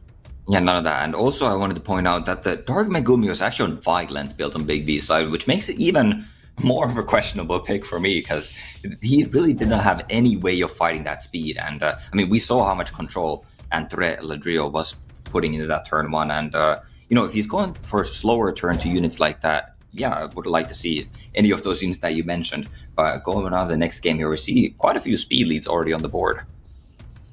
All right, 3 speed lead gone from the first couple moments right there. We got a Water Twin Angel locking in Big V. What is going to be the speed lead is going to be Ciara segment for his team. He's locking in the damage dealer, he's locking in a unit that can control the enemy team turn 1. So what will Ladrillo do in this situation? He's going in with a double angel meta into the Water Monkey King to potentially counter the segment turn 1. Yeah, this is very similar to the first game that we had here. We'll see if Big V brings out that Praha again, and there it is. I feel like this is the exact same picks as the first game. Ladrillo really liked me his draft, and just hoping and praying that Praha does not get that crucial violent proc this time. Oh, we're locking the same draft right there. It is a message. It is an attitude coming out from Ladrillo. Is that you sacked me in the first game? It's not happening again, buddy. Yeah, that We're going 22% back. chance. It's you got it once, you're not gonna get it again. But we'll see. Maybe it happens again. And Big V does have last pick here. Could maybe pivot a little bit here. Maybe another speed lead or some. Let's see what's going to be. Is it going to be Irene, Josephine? What kind of water thing's going to come out? It's going to be the Chandra coming out from Big V right there. Not a passive unit to kind of between these control coming out from Ladrillo. So I think it is probably going to be the segment ban. Or is it going to be the trauma ban on the Praha? Yeah, we'll have to wait and see. But yeah, Big V does change his draft here. That Josephine, it did cut last time after that monkey stunt, but failed to get that provoke that really put Ladrillo in a good position that Praha then needed to fix up. But now just often go for that speed threat or speed lead there. Maybe taking the match a little bit in his own hands with that. I can assure you, in Ladrillo headset right now is gonna be True going.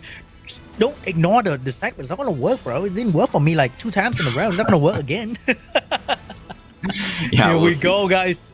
Segment going in. And she do it. Taking turn 1. Does she land? Oh. And she does not. No. True, it was right. Segment did not work. She was a useless pig after all this time. Wow, that is... Has Segment worked once today? That is actually insane. Still getting drafted a lot because she is a strong unit, but because of that miss, actually, even if it landed, I guess the CR would have died because the unit of choice was the Dark Nezuko there.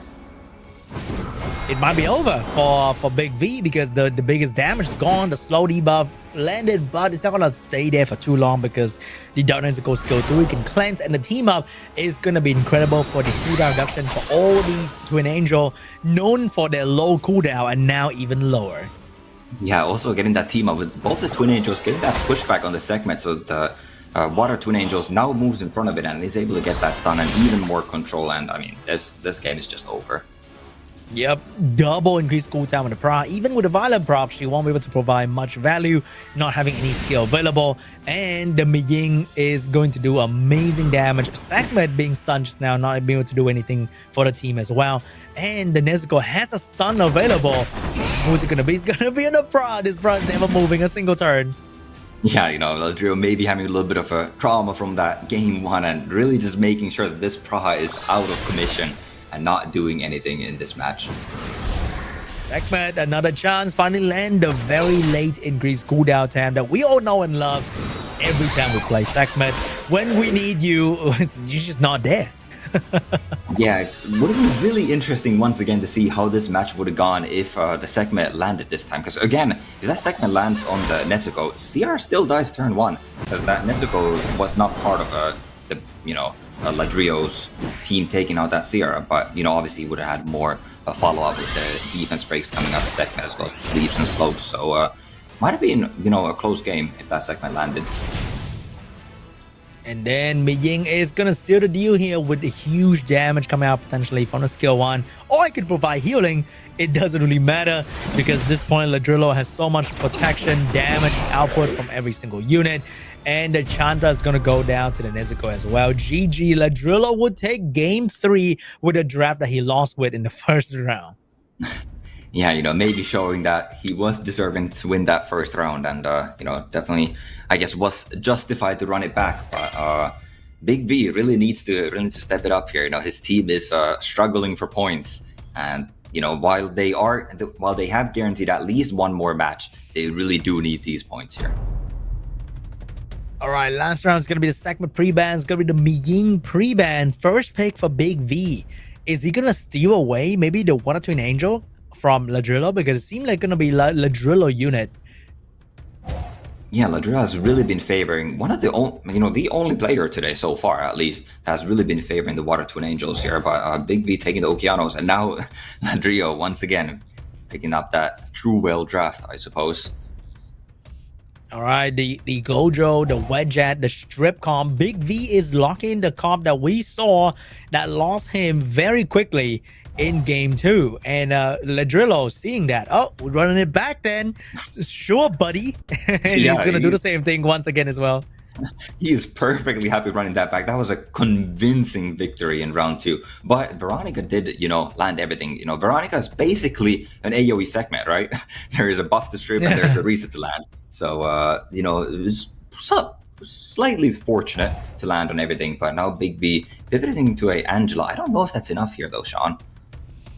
Yeah, he finally realized he needed a passive, but I think it's a little bit too late right there because he can just, that Angela's going to be banned, and then Ladrillo's going to lock in a big damage dealer, so it's not looking so hard for Big V at the moment, unless he resisted a couple of stuff in between.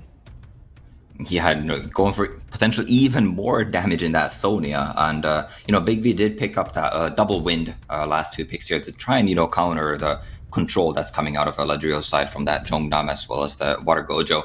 But now with that last pick of Sonya, probably doesn't need to be banned out. There's only one speed lead on the side of Ladrillo again. Yeah, it's kind of weird for the Sonya to show up with only one speed lead, because if Wedge getting banned out, Big V is going to have very high speed compared to the Sonya. I'm not sure, even though you can be a G3 Sonya, but you're fighting G3 level artifact coming out from Big V as well. I'm not sure if that Sonya is going to mean much here. Yeah, these are, Sonya does still take turn 1, but actually Chandra goes second, and this is not going to kill anything. There's no way that speed differential is not high enough, and yeah, I would have liked to see our last pick there a lot more from Ladrillo, but this is still not terrible for Ladrillo by any means.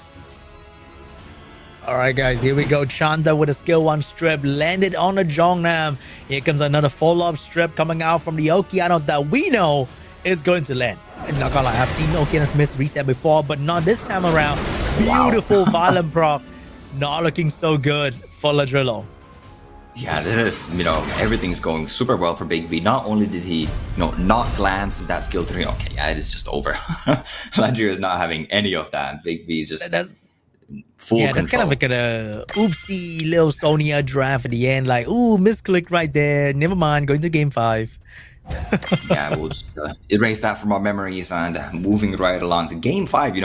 I said it at the beginning of the show that this was going to be, my match to watch out for. And, so far it has, I guess a lot of the games have been a little bit one-sided, due to either RNG or just like out drafts. But either way, we're going to a game 5 here. All right, what's going to be the pre-ban? It's going to be Oliver and Water Twin Angel, both speed lead, the most and the second most popular unit RTA in the pre-ban. It's crazy how Water Twin Angel is the most popular. Out popular Oliver in the statistic right now. It's crazy. Yeah, and Ladrillo now actually decided to take the Gianna away from Big V. Big V has been relying on that unit quite a bit here, but not taking a speed lead. Does leave the Sierra, the Tetsuyo, and others available for Big V here. Wow, Big V going back to the Chanta segment. What is he going to go next? A Charlotte as well?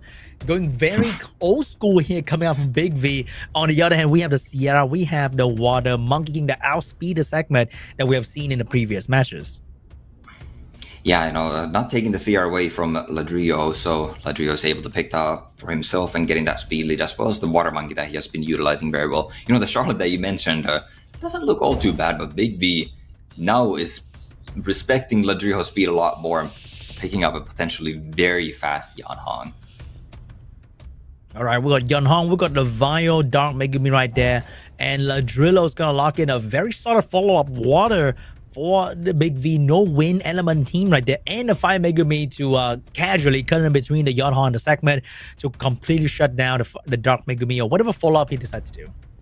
Yeah, and Big V really still needs another speed lead here. Also taking away the Fire Megumi is like, what sort of speed lead is left here? Right? Obviously there are speed leads available, but none of them seem super influential with those 2 in the pre-ban and the other, 3 already in the match. So Big V now is forced to pivot to a Josephine here.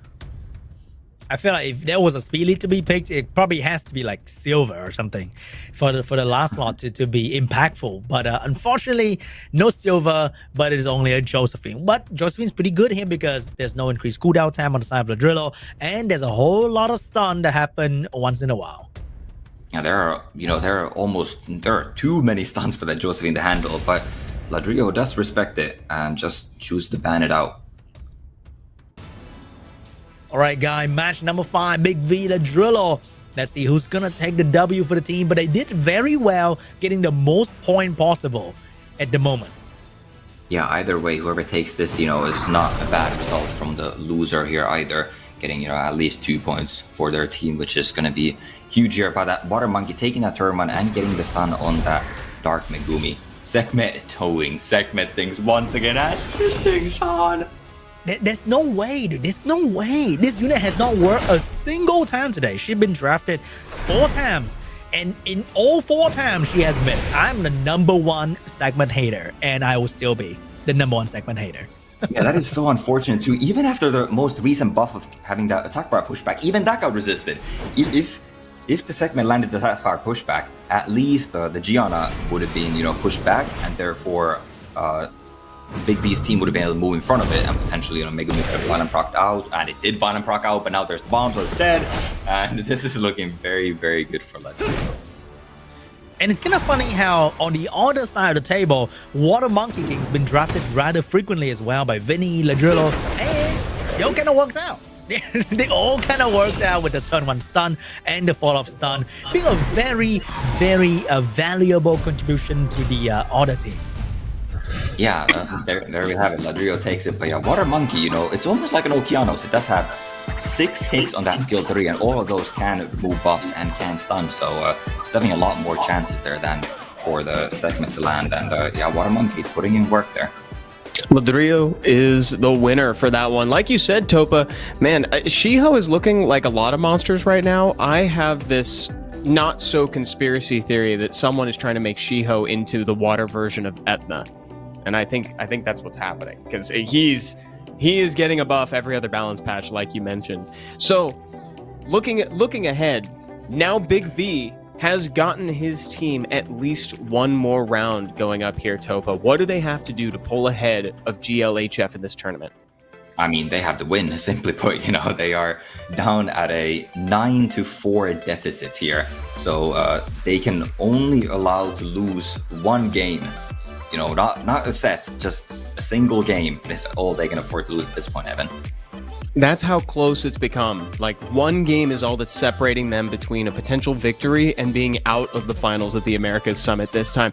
And now we're looking at the replays here. Sean, on record, you've said you're the biggest Sekhmet hater around, and man, you are being proven right time and time again. Yeah, today was amazing. It was a fantastic day for every Sekhmet hater out there. Shout out to my boys. We are witnessing the downfall of this of a sad case of a unit that on paper, wow, one of the best turn 1 unit in the game, but in practice, one of the worst disappointment in the history of mankind. Just like me, when I go back to tell my mom about my math homework, it is just not good. All right, it's just bad. You're rolling the dice every time. There's no guarantees with Sekhmet, and it's kind of scary, especially when it's a point-based system like today, in a tournament setting like this where every win is a point. That's a lot to bank on. So next, Topa, we got Mendieta versus Badowney coming up. So in practice, when you were preparing for the tournaments, what did you do to set yourself up or to set your team up to go up against these players? Yeah, they're both super flexible. Mendieta, we actually saw in the Summit Finals last year as well. He has not been in SWCs, but he's definitely not to be counted out here. Obviously, Badowney being in SWC last year, very, very strong opponents. They both have some LDs, and Mendieta has that Lars, the light. I can't think of his name. The right Light now. Geralt, yes. The Light Geralt. That's been doing a lot of work for him as well. So we'll see if Badowney bans that out here. That unit is so fun. I can't wait to see if it comes into play in match 4 of the Summit. Take it away, guys. I think I will forever remember Mendieta as the Zeza Slayer. Okay, he's never been in SWC, but he has been one of the players that made it to the World Final. So that is a very big achievement. And here we go, guys. We got the Oliver, we got the Water Twin Angel once again. And being pre-banned is also the 3rd and the 4th most popular RT unit right now. It is the Hey Gang and the Gianna. Yeah, there's all the popular units are popular for a reason, and they are here in this match right now as well. We'll see what Mendieta chooses to pair out with this Water Twin, and goes for the pretty safe Fire Twin here. Badowney likely going to respond with Laura or some sort of buff removers against this. Probably going to be Miles Laura if there's going to be the situation right there for Badowney, because the easier way to deal with these Water Twin Angel is to try and outspeed them, because the moment you go in turn 2, you're dealing with a whole team in 2 unit with low cooldown at the same time. Yeah, he definitely recognized that there as well. He really wants that turn 1, getting that Laura as well as another speed lead. In the pre-bans too, Badowney did pre-ban that Hay Gang, although his Gianna did get pre-banned, which is arguably, the hardest countered unit by the Hay Gang. Laura also gets countered pretty hard by Hay Gang, so he has free reign on these units in this match here at least. But now Mendieta responding with that very, very popular Water Gojo today. We got Water Gojo, we got the Fire Bayak. Fire Bayak is a very, very solid unit in pretty much all kinds of situation, because if you happen to need damage, control strip, it's like the Twin Angel. He brings everything in one unit. It's pretty crazy. Yeah, it's also another unit that has super low cooldown, so works extremely well with the Water and Fire Twins here, providing that cooldown reduction. Yeah, technically, you could use a Fire Bike skill 3 and then just use the cooldown reduction for both Twin Angels, and you don't even need the proc. You already have your skill 3 available once again. But Badowney routing out his draft with that Miles, maybe a little bit delayed there, but he's still, very, very strong here when there's no wind units represented in the side of Mendieta. Yep, no wind unit. I would say a late win unit that wouldn't really matter. But as you mentioned, the Lars is coming out from Mendieta for some solid AoE damage and defense break, which will work really well for the Water Gojo damage and the Fire Bite damage as well. Yeah, the Lars, Badowney only has to heal over time as far as heals go. So Lars is able to do a lot of damage, if it gets going. If it gets that initial skill 2 off, it's going to get those adrenaline stacks to get that attack bar, and it's going to be going skill 2s infinitely. And that damage adds up very fast. But Badowney banning the speed lead from Mendieta's side and looking to just control this right away. And also, Mendieta's entire team is a counter team to Oliver, because we have 2 fire unit, we have a water that cannot lose attack bar, and we have a light unit that gain attack bar when he gets touched. So that's going to be a bit annoying for Oliver, but the control from Badowney turn 1 is looking really solid right now. I'm a bit surprised, Badowney, he's not respecting this Lars right now. I was really expecting him to go after that Lars, especially as you mentioned, he has no adrenaline stacks right now, so he would not be gaining attack bar. And that is one unit that Oliver could be getting the attack bar off of, but, gets the attack bar off of the Fire Twin Angels either way, and there is, Fire Bag. Oh my goodness, the stuns. Oh, but the stun was what Miying was waiting for. And more stun coming on to the Lars, and there's nothing that Mendieta can do. The Fire Twin Angel, unfortunately being fire, got full pushback and increased cooldown time by the Oliver. So they are going to stay there for a long, long time. Wow. Badowney break down the other unit on Mendieta team. Yeah, this Ming is going to be a big issue real fast for Mendieta to deal with, It has that counter-attack buff up, obviously cannot be stunned, and, well, I guess it can be stunned right now and doesn't have skills, but, yeah, the Lars not cutting in either, Oliver getting that reset in, so, it doesn't get that infinite skill 2 cycle off here. I'm not sure if using skill 2 is a great move from Lars right now, because the revenge is on Miying. So if he's skill 2 right there, he might just lose Lars immediately to the Miying revenge damage. So Miying is just one of those units that makes you how do I say this? Both are kind of racing, but the moment the Miying's team get a bit of momentum and you kill a unit early on, it is extremely hard to deal with this unit the moment you're losing out on the race. Absolutely, yeah. Both of these units, if they get the ball rolling, it's kind of just was a matter of who really gets the jump on the opponent here. And Badowney, having those speed leads and the high base speed or high speed unit in the Miles, got that jump on Mendieta here, and it's kind of been in control ever since the start here.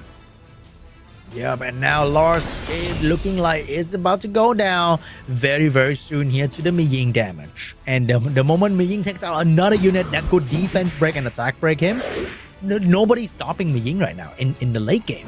All those random small stun from the Water Gojo might be terrible against the Miying. Exactly. And, if Badowney takes this game here, all he needs is one more win for Team GLHF to take the whole tournament here. So as it stands, I don't see a way for Mendieta to come back here. Maybe this Water Gojo can do it, but I really don't see it. So Mendieta and his team cannot afford to lose anymore after this match. Mei Ying absolutely crushing the opponent, giving them no chance to win at all because this unit is just so dominating in the late game. But unlike all the late game dominating unit, Mei Ying also provide insane value in the early game. It's like having like a, how do I say having a chow, but then you have no weakness. Yeah, that damage does not need to get stacked up. You don't need your allies to die for that justice to do damage. That skill 1 slaps, and he self-defense breaks as well, so sets himself up, and what an amazing unit. All right, guys. Moving on to game 2 between Mendieta and Badowney. Mendieta will need to perform a plot armor moment right here if he wants his team to move on to the next game, because Badowney only need one more win to move on to be the champion. Wait, is it over? Wait.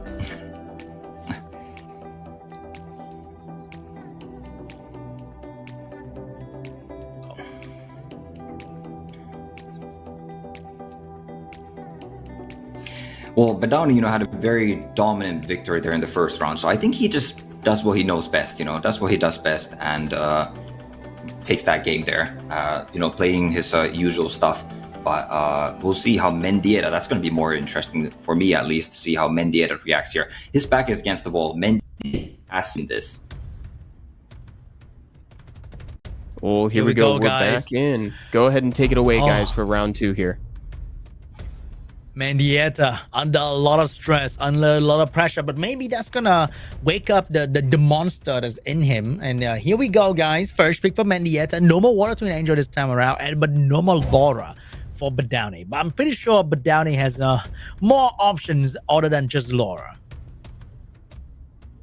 Yeah, he definitely does. Now that Gianna is also available, but so is Heigang available for Mendy. He's really taking his time to, think about this ban. And I mean, we can't stress this enough, right? If Badowney wins, it is all over. So, Mendieta really feeling the stress and the pressure here. All right, guys. First pick for Mendieta. What's it going to be? It is going to be the Fire Twin Angel. And for Badowney, seeing the Fire Twin Angel, he's locking in the Heigang that the enemy, I think he pre-banned last time around against the enemy. So Heigang Oliver into this match here. Mendieta is going with a Chandra. I think to deal with Heigang Oliver, you kind of have to go for some sort of strong passive, because Heigang Oliver has like no damage for a starter pick. So going with Chandra and Water Gojo, I'm not sure if that's going to be the right play. Yeah, Badowney, knowing that he has his Gianna available, just immediately takes that Heigang away, one of the biggest counters. And Gianna is going to be super strong into what Mendieta typically brings, because he likes to fight on that slightly lower speed, mid-range turn 2 bruiser stuff, right? We saw that in the first game. Badowney took the turn 1 very convincingly and was, just controlling the match from there on out. And now Badowney is not letting that up. He is going for that turn 1 and the control. Oh no. The Han, the Gianna coming out. Han, one of my most wanted LD5 due to how well he works with Gianna and the crazy damage he can do to a bruiser turn to position like Mendieta is getting in here. And with the Fire Megumi being kind of soft counter by Heigang and being able to get stunned by the Gianna, it's not looking so good. I think the late segment will probably get banned here, and Badowney can go for another heavy either super control or damage unit in the last pick here and completely shut down Mendieta, unless his Gojo or the Chandra happen to outspeed Badowney. Yeah, I think it's definitely a little too late with the segment there. I think that needed to be in the second or third pick there, because Badowney can kind of just, well, I guess he does pivot to a lower speed here. But then again, I mean, the Juno, we know that the Water Gojo can do a lot of work against the Juno here. But even, that segment gets banned out, Badowney's just going to take turn 1 and likely control the match from there. Yeah, I think Badowney could easily go for like even a water, even a Jongnam. I think that could be pretty easy moment for Jongnam to actually control the entirety of Mendieta. So Gianna getting banned out, Sakma getting banned out, and Badowney probably gonna go first here. But can he finish the job with Oliver and Han? Here we go. Yeah, I'm not a not a huge fan of that Juno last pick coming out of Badowney here. You know, he does have this very heavy turn 1 control outspeed type of draft that's just like gonna kill something with the Han there. So like, why go to the Juno? There's not particularly that many debuffs either. The only unit that really has, you know, a lot of debuffs is this Fire Megumi here. But you probably maybe even want to go after it first. You know, you're gonna be feeding a lot of attack bar. Maybe just to be a little bit safer in case things doesn't work out. So defense break on the Gojo could not really finish the job right there. Gojo did not manage to control any real follow-up coming out from Badowney, so Chandra is going to be useless for a long time. However, the Fire Twin Angel get to move a little bit here, but can this Fire Twin Angel bring anything back? Remember, there's no healing on Mendieta team, which means all these damage coming out from the Han is going to be permanent. Yep, for sure. You know, that there's the Chandra defend, but like you mentioned, that Chandra is out of commission for a long time here. We're not going to be seeing that coming out anytime soon, and the Water Gojo getting that strip and the stun there. That Water Gojo is gone, and with that is most of the damage from Mendieta's side as well. Yep, with Chandra staying stunned, Gojo not taking a turn. Oh, he's getting a turn right there. But unfortunately, he's not going to be able to stop the Han from moving another turn. With Juno ready to move as well, with a little bit of nice healing from the debuff of the enemy team. And the Gojo, the Juno killer, is going to go down. Han having a stun ready to go. Big stun as well. Looking really bad for Mendieta. His units dropping one after another. Yeah, it does get a little bit of a double resist there, but that was super unfortunate too with that Juno, you know, getting that AoE strip stun and then the Megumi revenged, and all it did was give a huge heal to Badowney's team. And at this point, there's just not really enough. There's I don't think there's enough damage to really for Mendieta to win this game at this point. Yep, and the 5 Megumi is about to go down soon as well. Chandra get a turn, but I don't think that's gonna... Ooh, double prop back to back for Mendieta. Is he really having a shot here? But his immunity is not gonna last forever. Yeah, and doesn't get that stun, so Han coming in, you know, very low cooldown. It's getting another skill 3 there, and with that attack bar finishing off that Megumi, and, you know, Badowney is only getting further and further ahead in this match. Yeah, but Chandra's getting further behind once again with the Oliver. Just lightly tap him on the shoulder with increased cooldown time, and then there's nothing that he can do. He might take down the Han, but Juno is a monstrosity that you have to deal with at the end game, just like Miying, but in the fire version. Yeah, and, you know, not only is there the Juno, maybe I could see a world in which, you know, Chandra and the Fire Twins does beat out a Juno, but you also have a full health Oliver and the Hey Gang by Juno's side, so... This is just it's over. It's over. There's no other way to put it. He can't even slow the Juno there. It's like, oh, I might get a slow here, but like, oh, free healing, haha. Free revenge as well. Oh my god. This Juno is crushing this Chandra. Chandra is not doing it, unfortunately, unless the... Yep, I mean, there's really no magic. He's been proccing a whole lot.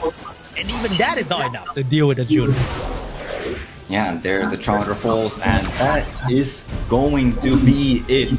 I don't think we have another match here, because that is literally it. GLHF has won the summit. That's it indeed. That is it. Badowney has secured it for GLHF, and they are the champions of the 2025 America's Summit. Congrats to the whole team. Oh, guys, Sean, what did you think of that last set?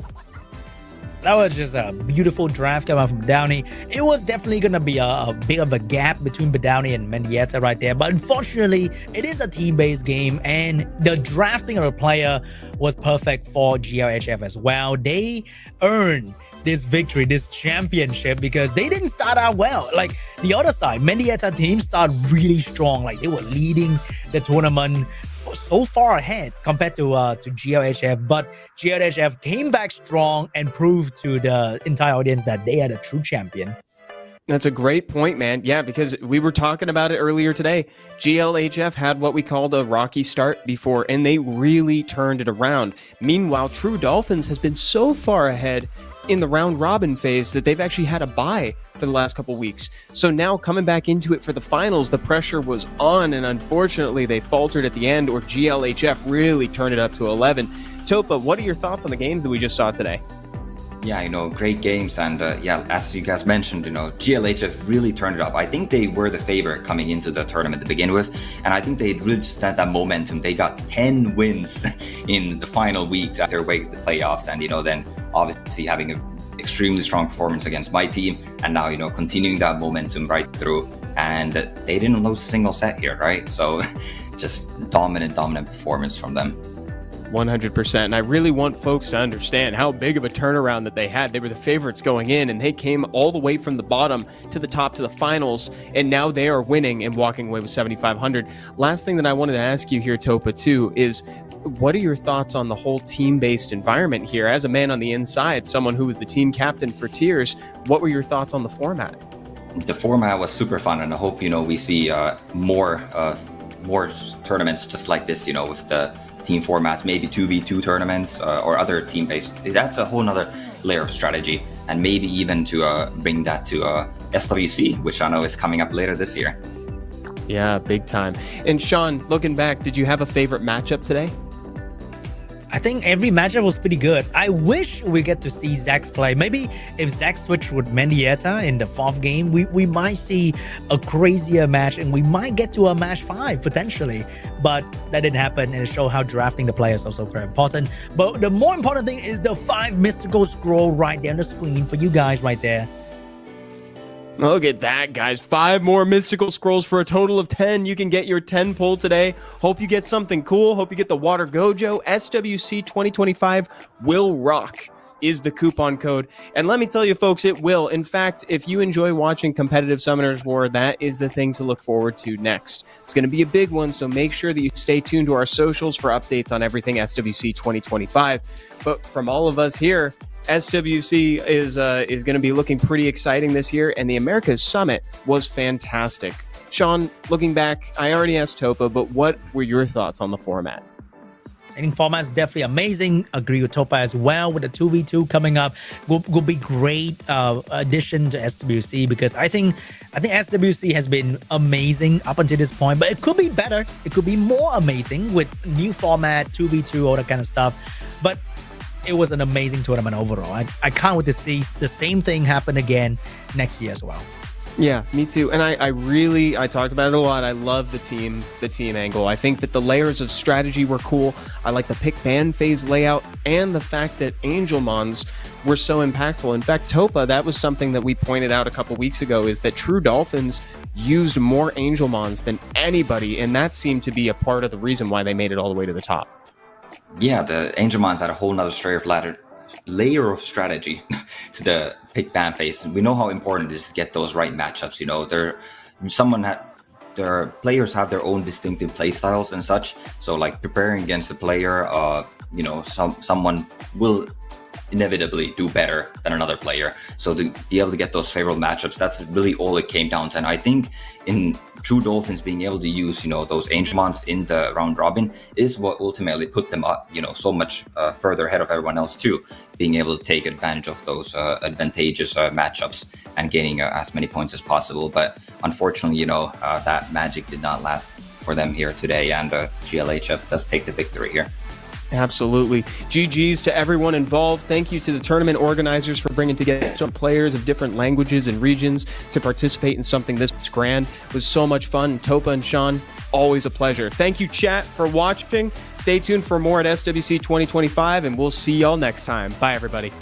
Bye-bye. Have a good night. Bye-bye.